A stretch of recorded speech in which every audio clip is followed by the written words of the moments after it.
Quand on parle d'astronautique, on a souvent tendance à s'imaginer des ingénieurs geeks surdiplômés qui travaillent sur leur ordinateur 8 jours par semaine à concevoir des bijoux technologiques dignes des plus grands horlogers. Et c'est peut-être ça qui pousse les gens à avoir peur de s'intéresser au domaine de l'aérospatial.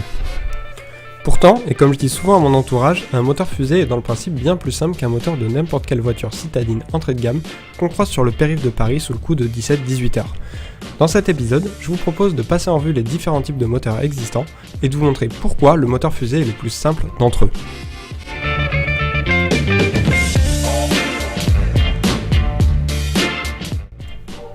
Je vais faire court, mais je pense qu'un petit point histoire s'impose.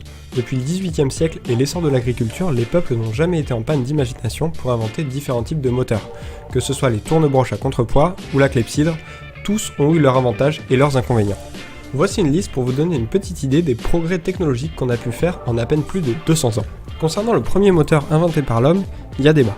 Certains disent que c'est la voile des bateaux ou la roue à aubes, mais étant donné que ces moyens sont soumis aux aléas de la nature, c'est sujet à discussion. Le premier vrai moteur indépendant sera donc la machine à vapeur, inventée au XVIIIe siècle, et fut popularisée par James Watt, même si les premières traces de travaux sur ce principe datent du 1er siècle après Jésus-Christ.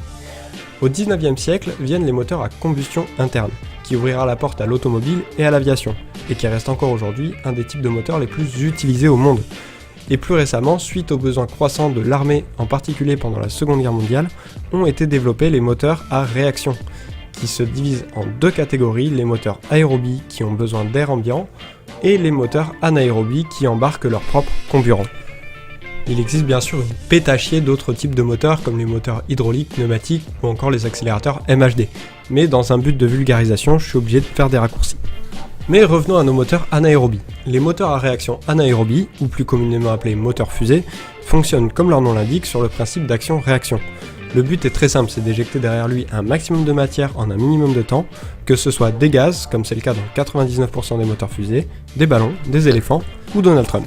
Pour prendre un exemple concret, on va zoomer un petit peu sur le moteur Vulcain qui équipe la fusée Ariane 5.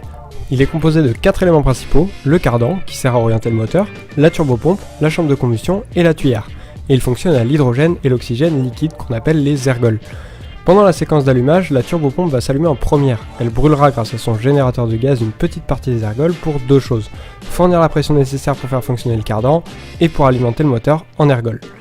Une fois les ergols arrivés dans la chambre de combustion grâce à la turbopompe, ils y sont enflammés, dégageant une pression énorme, puis ils passent par le col de la tuyère et ils sont guidés vers la sortie par la tuyère pour assurer un flux uniforme. En soi, un moteur fusée est très simple, ça revient à mettre un pétard dans une boule avec un tout petit trou pour accélérer les gaz et une tuyère juste derrière le trou pour éviter que les gaz partent dans tous les sens, ce qui nuirait à l'efficacité du moteur fusée. On pourra alors se demander pourquoi c'est aussi cher et compliqué d'aller dans l'espace. Mais comme un grand sage a un jour dit sur Twitter, lourd est le parpaing de la réalité sur la tartelette aux fraises de nos illusions. Bien sûr que les moteurs de la Falcon 9 ou d'Ariane 5 sont bien plus complexes que ça, tout simplement parce qu'au moindre petit truc qui foire, c'est plusieurs centaines de milliers d'euros qui partent en fumée. Mais dans le principe, c'est exactement comme ça que ça marche. Si le sujet de la vidéo vous a plu et que vous voulez approfondir un petit peu, je peux que vous conseiller la formidable chaîne de Technique Spatiale qui vous explique en détail et avec talent tout l'envers du décor des lancements de fusées. De mon côté, je vais essayer de reprendre les vidéos à un rythme plus régulier, et si celle-ci vous a plu, n'oubliez pas le pouce bleu et le partage pour me soutenir. D'ici là, perdez-vous dans les étoiles, à la prochaine.